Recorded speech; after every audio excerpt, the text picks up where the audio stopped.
ni sawa, but kwa sababu ya kushika microphone naomba mkuje huko.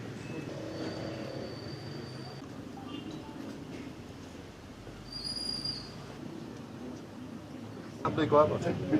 Yangu iliendea huko baadhi. Si hapo iko hapa bado. Tupige tata.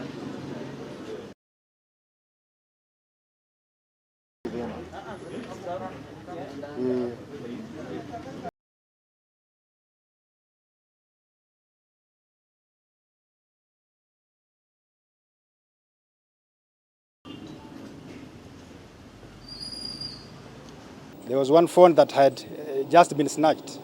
As we were tracking the phone, it led us to a house where we recovered this cache and arrested 3 characters. They did not give us a reasonable account as to why they hold a lot of mobile phones. They allege that they are repairers, but there were no implements for doing that operation. We recovered 294 mobile phones, 1 laptop, and 1 CPU.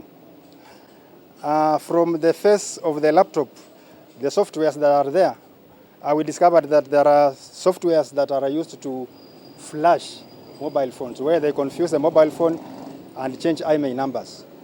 So they sell them from other unsuspecting members of the public, and at the same time, they go ahead by using the SIM card that they will have been able to open to extort money from members of the public. I wish also to take this opportunity to appeal to members of the public that if you have lost a phone, here are some. What you only require is come up with an OB number in case you made a report that will lead us to identify your phone.